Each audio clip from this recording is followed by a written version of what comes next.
Afternoon breaking లో ఇప్పటివరకు ఉన్న బిగ్ హెడ్లైన్స్ చూద్దాం.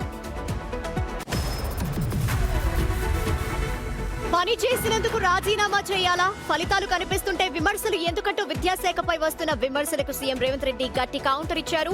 నర్సరీ నుంచి ఇంటి వరకు విద్యార్థులకు బ్రేక్ఫాస్ట్, 23,000 మంది టీచర్స్ కి ప్రమోషన్లు, 30,000 మంది ఉపాధ్యాయుల బదిలీలు పూర్తి చేశామని గుర్తు చేశారు.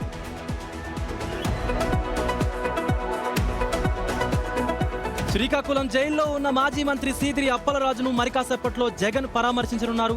విశాఖ ఎయిర్పోర్ట్ నుంచి వైసీపీ అధినేత రోడ్డు మార్గంలో శ్రీకాకుళానికి వెళ్లారు. అయితే ఆయన టూర్ పైన పోలీసుల ఆంక్షలు ఇంకా కొనసాగుతున్నాయి.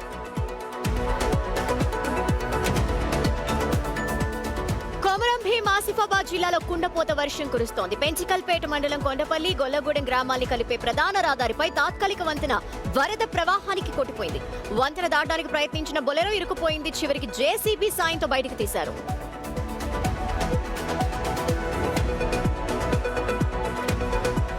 నిర్మల్ జిల్లా బైంసా గడ్డెన్నవాగు ప్రాజెక్టు నిండు కుండలా మారింది. ఎగువ నుంచి వస్తున్న వరద నీటితో కలకలలాడుతోంది. ప్రాజెక్టు పూర్తి స్థాయి నీటి మట్టం 358 మీటర్లు కాగా ప్రస్తుతం 355 మీటర్లకు చేరింది.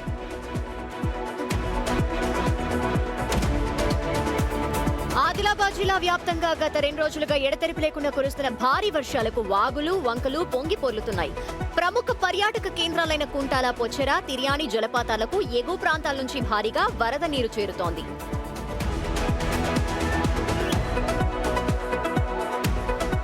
తెలంగాణ నయాగారా బొగతా జలపాతం ఉగ్ర రూపం దాల్చింది. ఎగువ ప్రాంతాల నుంచి భారీగా వరద నీరు చేరుతోంది.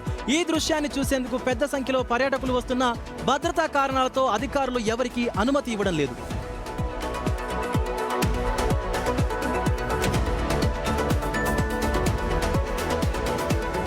తెలంగాణలో భారీ నుంచి అతి భారీ వర్షాలు కురుస్తాయని హైదరాబాద్ వాతావరణ శాఖ హెచ్చరించింది. 9 జిల్లాలకు ఆరెంజ్ అలర్ట్ జారీ చేసింది. 6 జిల్లాలకు ఎల్లో అలర్ట్ ఇచ్చింది. హైదరాబాద్ లో తేలికపాటి నుంచి మోస్తరు వర్షాలు కురిసే అవకాశం ఉందని చెప్పింది.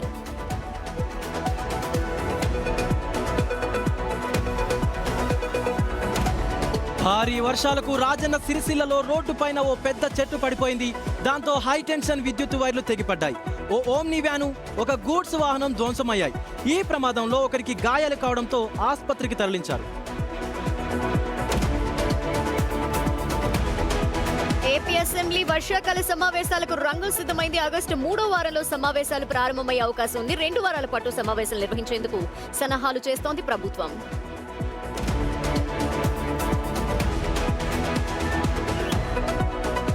Most wanted Maoist Misir Besra arrest అయ్యారు. జార్ఖండ్లోని జాయింట్ ఆపరేషన్లో ఆయన్ను బలగాలు అదుపులోకి తీసుకున్నాయి. ఆయనతో పాటు మరో 2ని అరెస్టు చేశారు అధికారులు.